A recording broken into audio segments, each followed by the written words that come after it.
to this, the first episode of Plugged In, the Engine News podcast. We're building on the solid foundations of the Montel weekly podcast. We'll be bringing you more headlines. We'll be bringing you more in-depth analysis and insights from across the energy sector. Our reporters will help us set the scene. Our first guest this week is Jonathan Brearley, the CEO of Ofgem. But before I talk to him, here's Lawrence Walker, our Deputy Editor-in-Chief. I'm stood here on Romney Marsh in Kent, on the south coast of England. Behind me are 26 massive wind turbines, each capable of generating up to 2.3 megawatts of power. They're playing their part in a bigger plan, arguably one of the most ambitious energy plans in Europe. Through the doubling of onshore wind capacity, like this, the tripling of offshore wind, and a myriad of other measures, Britain aims to achieve a clean power system by the end of this decade. But is the country facing an energy squeeze long before then? UK energy giant Centrica recently warned that the lights could go out if we don't invest in gas storage. And while this could be considered alarmist, there's no doubt that a diverse and reliable mix of baseload capacity will be needed to compensate for this growing share of intermittent generation. The government's ambition is, of course, a monumental task, requiring huge investment to the tune of some £40 billion a year. Along with the new generation capacity, more than twice as much transmission network needs to be built by 2030 than over the past decade. Britain also needs to reduce its reliance on fossil fuels, which has always provided the bedrock of our energy security. With the closure last year of the Ratcliffe-on-Soar power station, coal in Britain is dead. But for how many more years do we need to burn gas, which is also polluting, while being open to global price and supply volatility? How will the government attract the investment it needs to achieve its targets? And in the meantime, should we take Centrica's warnings of a supply shortfall seriously?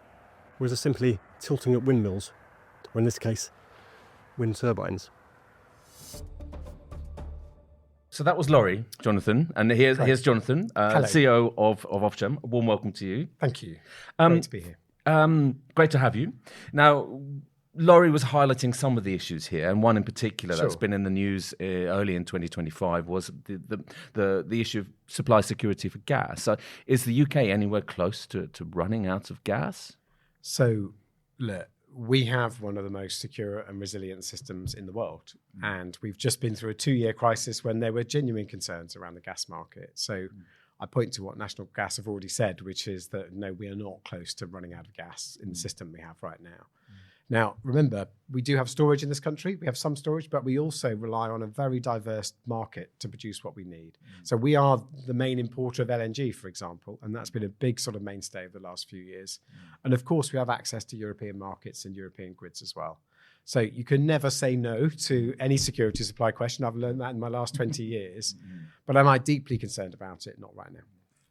Does the UK need to invest, though, in more storage, gas storage, or is it sufficient? Well, as Ofgem, we are open to this. The government are having ongoing conversations about storage. But as I say, you don't look at one way of producing the capacity. You look at all the different ways you might be able to get gas into the country. So the decision has to be taken in the round.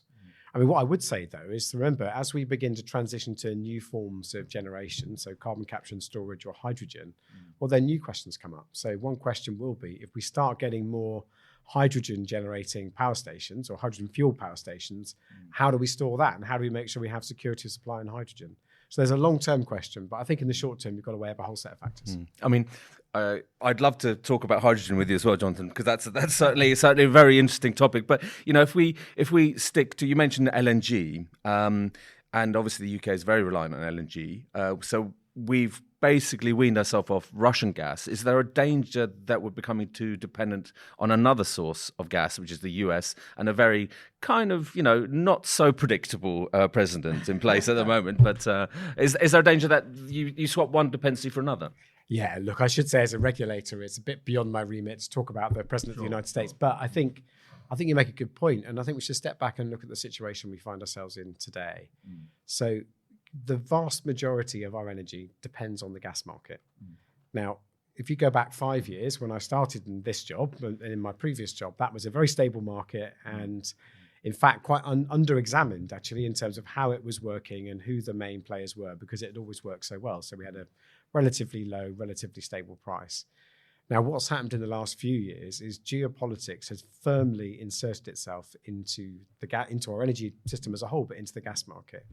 And actually, regardless of where your gas comes from, we do have a market that depends on decisions that are made by other global leaders.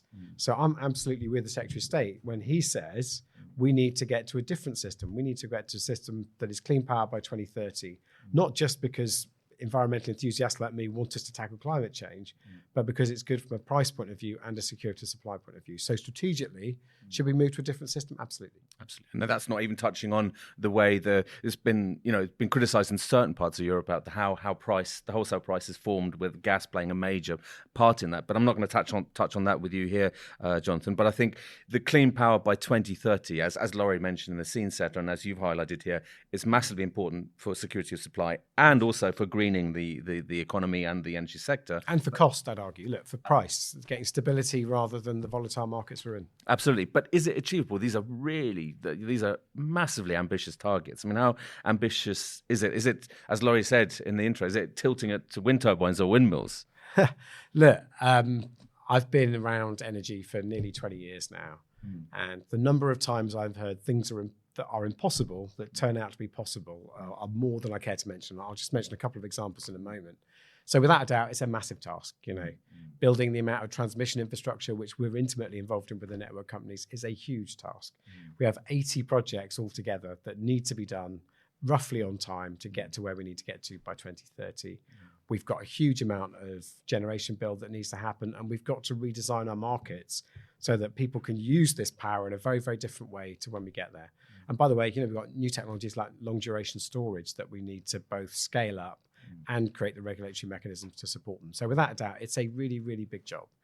But, as I say before, so I remember, for those who don't know, I led electricity market reform and the introduction of contracts for difference, which now the industry love.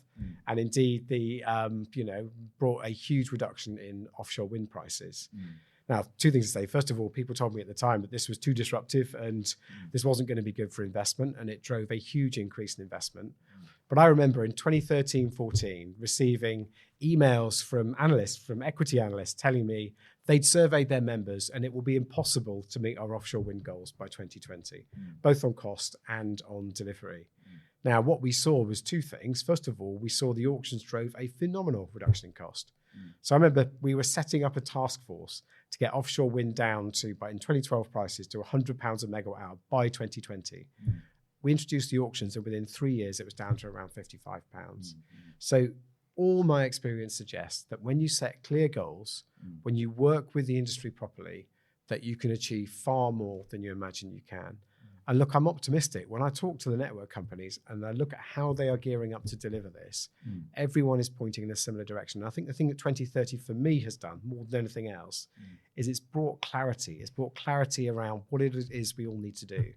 So if you leave the world to economists like me, we'll have 1,000 different options and we'll be spending our entire time trying to optimize between them. But the goals that we have quite a focused to-do list as an industry, and I think Ofgem has quite a focused to-do list itself. That makes a huge difference. And if we can deliver that, I think it's a huge win for British customers. So can I guarantee it? No. Is it impossible? No. Okay. That's very reassuring, I think. But one of the issues, one of the key obstacles, if you like, is rolling out the transmission grid. But how do you get local populations, local people involved, and to accept that? I mean, the NIMBYism, the local acceptance is very, very hard to get when you have a series of reviews and court cases, etc. That whole permitting process will need to be speeded up, won't it? Absolutely. And look, I should say one thing. Look, I'm from the countryside. I'm from deep in the heart of the southwest. I know how my neighbours and my friends there would think about big infrastructure going through what is beautiful parts of the country. And I think the first thing I say is that the companies themselves have to get better in the way they engage with communities around the projects that they're developing. So I watch some of the schemes across the country, and there's a real difference between companies that are engaging early, giving clearly defined choices, not pretending things are possible when they're not possible, and genuinely asking community, how can we optimize this for you, accepting there's this big national need out there to make it happen. The second thing is I'm a big fan of community benefits. I think finding ways to give back to communities who are ultimately giving something up is a really good way to try and make sure we can support projects. But equally, I am really pleased to see that we are looking at changes to the planning system itself. I care deeply about diversity. I care deeply about climate change, but we have to make those trade-offs more quickly if we're going to deliver this infrastructure. So with all of those things, absolutely, I think this is possible, but we have to engage well. And that isn't just a policy issue. It's not really a regulatory issue. It's about how companies are working with the people whose lives they are changing. Absolutely. Is it easier to build that grid infrastructure at sea? I mean, for example, fish don't vote. So is that easier in some ways? Well, in some ways, from certain perspectives, it is. Clearly, there's a cost element to all of this that we have to keep an eye on. But I've seen projects that have been resisted locally where they're landing in for offshore sites, for example. So I don't think it's a kind of panacea to the sorts of problems that we face. And even, I used to sort of, at one point, work developing interconnectors. So there are a lot of environmental rules and regulations, rightly, around what you put in the marine environment, because, of course, that's highly sensitive to changes. But it comes back to a more general point that I'd like to make, which is this. I've been CEO for Ofgem for 5 years. I was leading networks roughly another 4 or 5 years before that. And in a sense, there is a phenomenal opportunity for the whole sector, but let's just take the network sector right now. But all investors and the companies that they're investing in need to think hard about two things. What is life like out for customers out there, and how are we all doing our best to make sure we're delivering a service for them? But also, when we think about the communities who are affected, how are we working with them to make sure we understand their perspective, we adapt what we can, and we're working in a way that compensates that for some of the change they're making. So there is a very positive place for the industry in this country, in my view, where businesses can grow, where we see huge expansion and huge build out. But to sustain that and do that properly, do not forget who we all work for and how we need to manage this change across the country. Ofgem can't do it. Frankly, the government can't do it. It's going to take the industry. Absolutely. And the population at large, isn't it? And their acceptance and their involvement in these projects. And I think, it's also another thing to add with the interconnectors now, obviously, with what's happening in the Baltic. There are serious defence and security considerations as well with any of that cabling, But you've been in place here for 5 years, Jonathan. Yes. What have been the biggest challenges, and what would you say has been your biggest achievement so far? Well, look, let's start with the challenges, and let's start. My predecessor and I kind of joke about this. When I came into this job, he said to me, things are quite calm now, and don't worry about the retail market. We've had the CMA investigation, and I tease him about this now. Now, clearly, when I came in 2020, the world was very different. I arrived a month before COVID, and so working through the COVID crisis and then the gas crisis, there have been huge events that have changed the course of what I expected this 5 years to be. But I love the fact that Ofgem has been proactive through that, where we've had to learn lessons, we've learned lessons, and we've done things differently. And we've shaped a market very differently from when we started. So if I go back to some of the highlights, we said to government in 2020, we would like the creation of an independent system operator. It's fantastic now to see NESO set up. And I'm a big fan of the work they've done so far to get us through 2030. I'm a big fan of the institution that we've created. I think that's a step change in the way we're building out this infrastructure. The fact that you and I can talk about a strategic plan for networks, that we can talk about the scale of generation that we need in quite direct terms, is a massive contrast to when we started 5 years ago. Equally, despite all the challenges of the gas crisis, I'm incredibly proud of the work Ofgem did to make sure everyone was kept on supply, everyone was looked after, and everyone kept their energy at the level of the price cap. Even though, to be honest, there were big things we had to learn around how we regulate the retailers and how we perceive risks in the market. So I think a change for me over the last 5 years is, yes, let's make sure we have vibrant markets. Let's make sure those markets are working well. But let's also make sure we are hearing customer concerns. And I come back to this point I made before, which is, it's not just about me. All of us need to keep our ears open to what people on the ground are telling us. Because at the end of the day, public confidence is what sustains this industry. And this is an essential service for those customers. Absolutely. I think, the energy sector generally in the UK and elsewhere as well hasn't always been seen in the best light. And I mean, how in a sense, and we've seen a lot of failures of suppliers. Obviously, no one saw the energy price crisis coming. But how do you secure these kind of retailers? How do you ensure that their hedging strategies are in place so that they don't go under and that other big suppliers don't take them over? How do you get that in place? How do you have those guarantees in there? Well, look, I mean, this is a big change in perception from us, actually. So if I go back to 2020, we were quite an economic regulator in the sense we were like, well, retailers run themselves. We don't really need to get involved. If they go bust, then someone will take the customers. Therefore, it's fine. And to be fair, at the time, the cost of failures was relatively low compared to the size of the industry that's out there. What we learned, and what we had to learn painfully, is that isn't good enough in a market that carries so much public risk.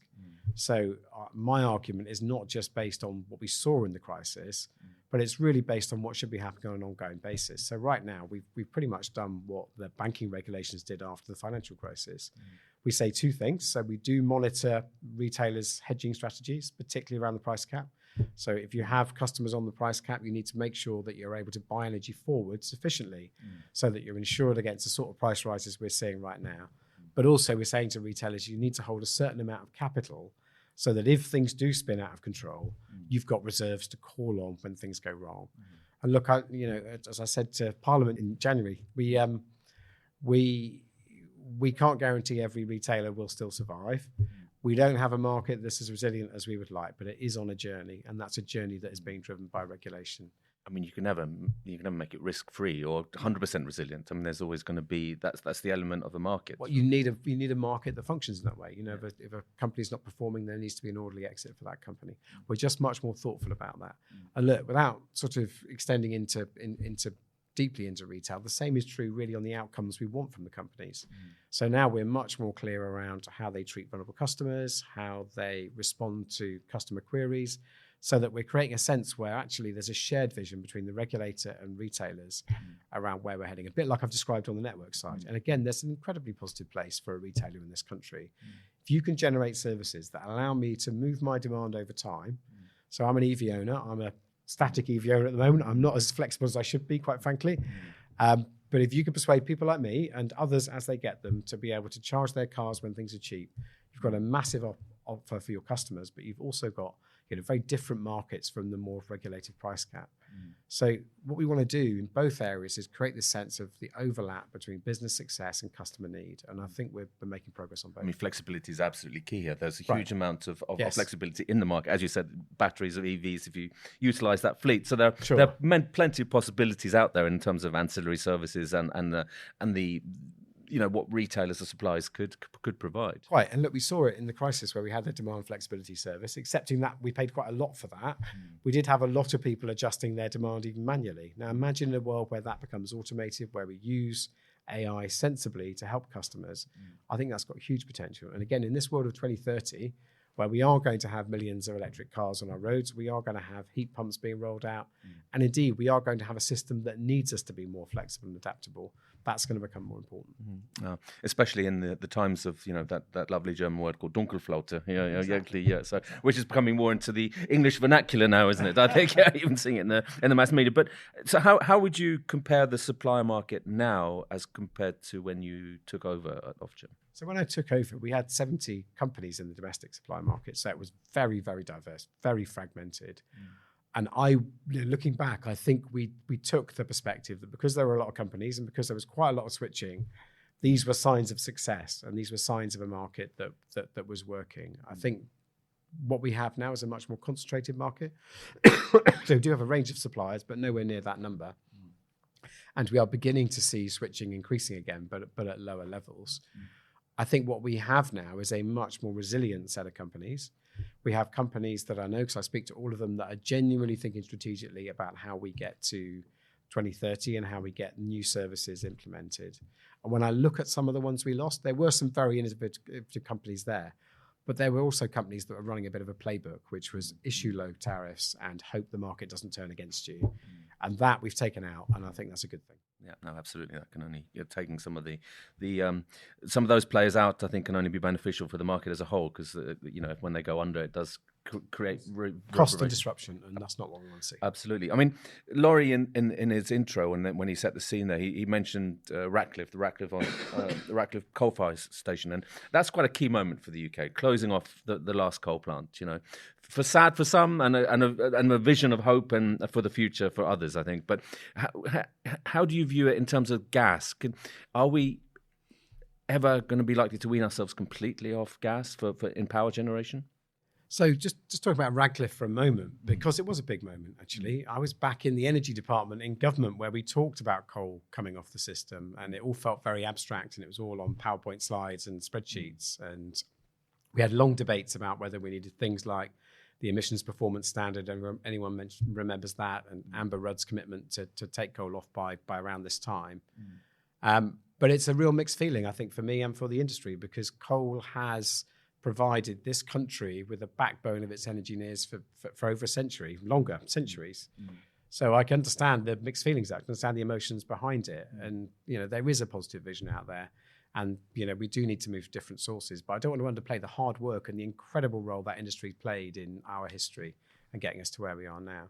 Now, when I look at gas, without a doubt, we will need gas in the future. We're going to need gas to balance the system. We have CCS projects that are going to allow gas to be used in a more carbon efficient way. But we need to be significantly less dependent on gas than we are today. And it all comes back to the experience we've had over the last 2 or 3 years, where we've seen what those volatile markets can do. And in my mind, when I step back and think, well, why is it collectively across Europe, actually, not just Britain, certainly not just Ofgem, did we end up so reliant on a market that was so dependent on frankly, a country that at any time could take a very aggressive stance towards Britain and Europe. And it is because I think we've lost a bit of the geopolitical thinking we used to have. So if I go back to when I started, even in the mid-2000s, but you go back 10, 20 years before that, geopolitics was a big part of your energy discussions. People thought about long-term contracts, they thought about relationships with countries, and we all moved to a place where we relied on markets and market mechanisms, all of which are beneficial, all of which drive really good sort of short-term cost savings for customers. But we are going to need to be a bit more strategic about this, both in terms of the way the gas market shapes up. And as you mentioned, there are other countries that may or may not sort of have a role in the geopolitics around that. We need to make sure we've got diversity while we need gas. But the principal thing is we need to move away from it as far as we can so we get to a more stable place. And look, where I'm optimistic and where I think actually this industry is incredible is in its ability to innovate. So I think about heat pumps now, and we have debates about where heat pumps can be used, how they can be used, and how much they're going to cost. I'm hopeful, not only based on what we have in the technology today, that actually you're going to see technologies like that evolve and improve in the same way solar has, the same way wind has, and the same way all the technologies that are contributing to the low carbon sort of generation that we have. Absolutely. You mentioned earlier the long range or the long scale long-term energy storage. That's going to be absolutely crucial in the energy transition. But does anything keep you awake at night, Jonathan, in terms of what's the energy situation, the market situation that we have at the moment in the UK and more generally? So look, I mean, the energy market is far more eventful than people like me would have imagined a few years ago. So we have to make sure we are managing risks. As I say, I do think collectively thinking about the geopolitical situation around us is important. And, we have to make sure that we are able to manage things that are unpredictable. You have to, as energy regulator, accept that, particularly through the winter, your job is quite short-term as well as long-term. You have to think about what's happening to people today. And you have to make sure that the system around you is resilient to much wider scenarios than I imagined in 2020. So I don't get kept awake by specific things or particular worries. But I do want us all to think much more broadly about what might undermine the energy system for a British consumer. And I'll tell you one thing. I think we all kind of understand now that security of supply is paramount. Security of supply is what this country relies on. So we have to make sure that any transition, any system has that as one of its bedrocks. Yeah, I mean, it's always been one of the sort of trilemmas in it, if you like, sort of competitiveness, security of supply, and also the environmental, the clean side. Yes. So it's always been there, but now it's shunted to the fore, if you like. Do you find as a regulator you're being pulled in all directions from fighting for consumers, but also ensuring government policy and doing what TSOs or the market wants, and there are lots of different diverging interests there. And do you find how do you cope with that? So look, I mean, that is the life of a regulator. That's the life of a regulator in normal times, let alone in the times we're in, which is you are always sort of trading off the consumer interest against what companies need to be able to deliver against wider government goals and objectives. So that feeling is not new. I mean, even when I came in 2016 into Ofgem and we had to reset the price controls, which in a sense meant at that time reducing returns for investors for networks. That was a tough process, but we we handled it in the sense that we gave a lot of warning beforehand. We made sure the investment community understand where we were coming from, and we made sure that we'd done enough work to land a big change like that for them, because we felt this thing wasn't balanced in favour of consumers. Now, you're always going to spend time having to weigh different things up. It's why we have regulators. What I'd say is different is the scale of those have changed and the involvement with government is closer. So we're an independent regulator. When it comes to the cost of capital, we'll be in a darkened room with a towel around our head and we'll make our decision on our own.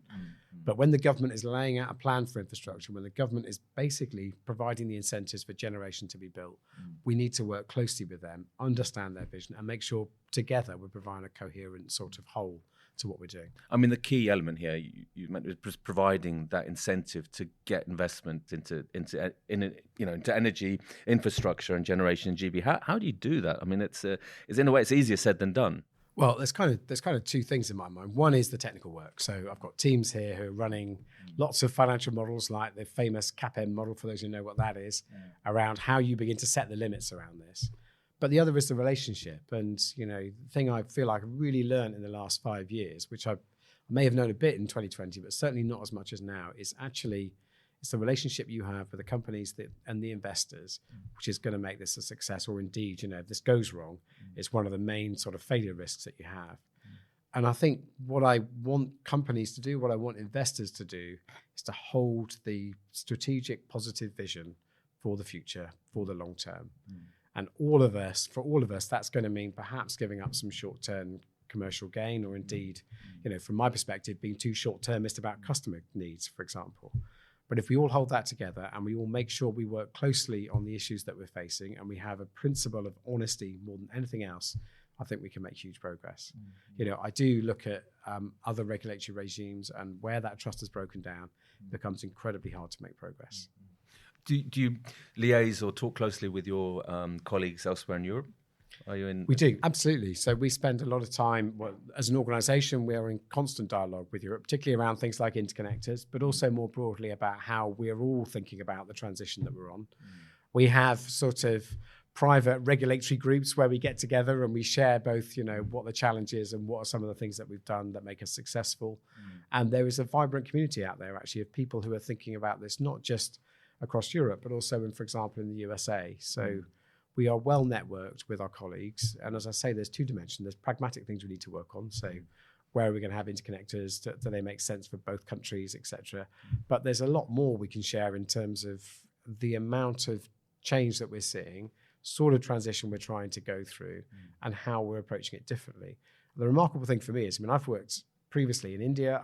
I've carried out work in the USA, as well as working with colleagues across Europe. And although we have phenomenally different systems, from state-run, state-backed energy systems through to liberalized markets like Texas, we're all facing very similar challenges. And actually, the things that emerge are quite consistent between us. And that's what we need to build on. Bringing the discussion back to Ofgem and the relationship with government, I see that the UK government has launched its first comprehensive review of Ofgem, yes.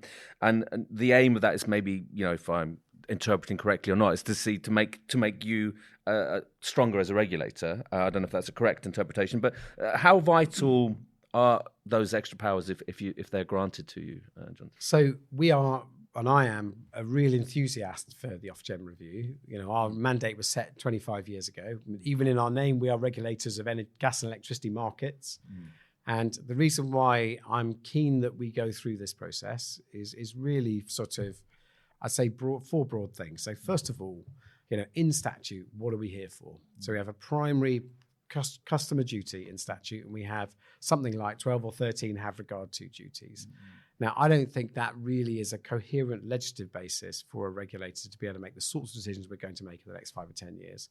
And I think there are some genuine debates Parliament needs to have, for example, about our role in growth and economic growth and driving the economy, given the sort of conversations we're having with Treasury right now. So there's something there about, looking again at what we're for and making sure we're all consistent, coherent, and happy with the direction that the regulator needs to go in on a principled level. But there are some very practical changes in this market. So the thing I say to government is, look, imagine you're a consumer in 2030 or 2035. Where's your energy coming from now? Well, we hope it'll be coming from potentially solar panels, potentially your battery that's installed in your home, potentially from your car battery plugged in outside or plugged into the street, or indeed from all sorts of other sources like district heating and others, or from aggregators who are using all our equipment to try and optimize on our behalf. Now, if you start with that customer and where they get their energy from, Ofgem doesn't have a lot of power to protect customers in some of those areas. So you won't have a consumer-focused energy regulator unless you think about the sort of organisation we need to be to protect people across the board. And look, I have seen some very poor behaviours in, for example, the solar market that at the moment we have some powers to tackle, but I would like us to have a more comprehensive assessment of what we need going forward. And that might mean being a bit fluid about where our regulatory boundary sits. So as new services come on, rather than waiting for the government to kind of notice, consult and regulate and legislate, we could do something a bit more like the FCA does, where we identify on an ongoing basis where the boundaries of our industry are and where we think we need to extend our powers, accepting, look, we're trying to create innovation here. We're trying to get a market that works. We're not trying to kind of be overbearing, but we know that, trying to address customer issues retrospectively is usually worse for everyone, including the companies involved themselves. So that's kind of thing one. Thing two, out of the gas crisis, there are many, many risks that we have mitigated, including the financial risks we've already talked about. But I do think there are residual risks that at the moment we don't have the power to address. So I would like to make sure that somewhere in the system, doesn't have to be Ofgem, there are powers that allow people to say if there is significant customer harm, so real customer detriment, then we're able, and someone has benefited financially from that, then we're able to square that circle. So we're able to make sure that, yes, this sector is investable, but that all investors and all companies behave responsibly. And then third, I do think there is a debate about the role you want the regulator to play when the government is setting such a clear and strong strategic direction, like the 2030 plan. For those who know it, like the spatial energy plan coming in 2026, what role do you want us to play in that? And how do you want us to interact with a vision which will be quite definitive, for example, around the sort of transmission we need in the country? And that can vary from writing a bit more clear policy statements for us, or something that allows us to operate perhaps in a narrower space around assessing how you best and most cost effectively deliver the plan that's there. So there's a lot there. But the government, one of the clear remits for Ofgem is to spur growth or to be part of that growth engine. And that's easier said than done, though, surely. How do you see your role in facilitating that, Jonathan? Basically, first and foremost is being able to get investment into the sector. So something I'm very proud of over the last 5 years is we have completely changed our stance in network investment. So now we accept the case for strategic investment, we accept the case for anticipatory investment, and we are building out at pace, as we described, to get to the 2030 goals that we have. Now, a few years ago, for example, when I was in sort of the networks part of the organisation, it would take 2 or 3 years to get one project through. So I say we now have 26 main projects, but 80 projects in total that we are trying to get through the system at pace. And I don't think in the world we're in today that finance is going to be the problem, or regulatory finance is going to be the problem. Problem is around delivery and planning. And our focus right now with the industry is not only on unlocking the money, it's on saying to the industry, for this money, you need to be on time and on budget, which, as we know in infrastructure in this country, is not always the case. So that's thing one. And then, there's a lot we can do with the retail market to make sure that we can improve the way that that's invested in. But the other side of the house is making this sector fit for business. We've seen a lot of new rules coming into the business market to make sure that small businesses, for example, are able to operate in it. And we want to make sure that factories, when they want to be built in Britain, can get connected to the grid quickly. So there's a lot we can do. Tough questions like how we address whole industrial costs need to be answered. But in my sense is you get the investment in the sector that you need and make this sector a support for the investability of the UK. A final question, Jonathan, really, and that's on market trading arrangements. The big discussion has been on the regional nodal versus a market price, a national price. I mean, could you sort of highlight the pros and cons of each, and when is a decision likely on that front, Sir Jonathan? Well, I mean, it's a big decision. I remember running electricity market reform 4 years ago. For almost 4 years to get contracts for difference and the capacity market up and running. So these are big decisions. They're for the Secretary of State rather than for Ofgem themselves. But in a sense, I think the thing we need to be clear about is that with the amount of change that's in this sector, the idea we leave this market as it is, I don't think is credible.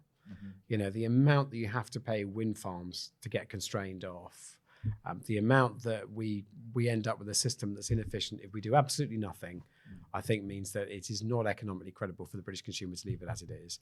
I think you have two options broadly. Leave the national market in place and find different ways using charging, using the balancing mechanism, etc., to try and make the economics work as well as possible. So in effect, try and get demand to locate in Scotland where there'll be a lot of wind, and to find efficient ways to manage when demand is supply is in excess of demand in places like Scotland as well. Or you go to a system that's much more flexible and adaptable, that says, look, if there's a lot of wind generating in Scotland, and the price in Scotland falls and people can respond as they do. Now, we've had a robust debate within Ofgem. This is, for regulators, this is as kind of passionate as it gets. So, if everyone was ever going to come to blows in Ofgem, it'll be over zonal pricing or something else.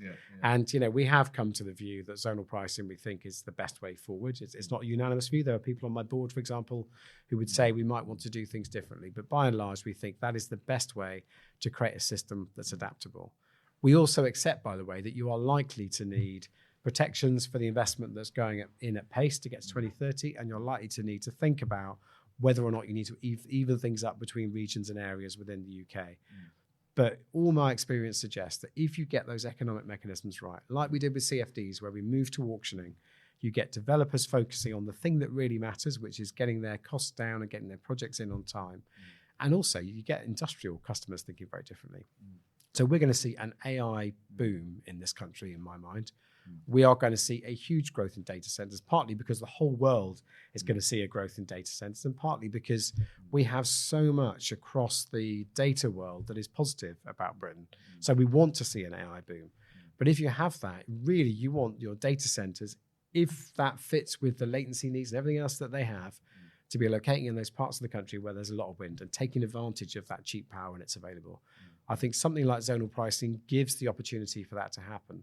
I look across at Texas, and what is fascinating, even though they have a very, very liberal market and quite locational, we are seeing a lot of all the industrial development from the kind of Biden sort of interventions going to Texas, because that market is delivering the best costs for customers like that. So I think there's a big synergy there. So as I say, big debate within Ofgem. It's not finalised, but on balance, we think it's the right thing to do. It's also very political as well, as you're seeing.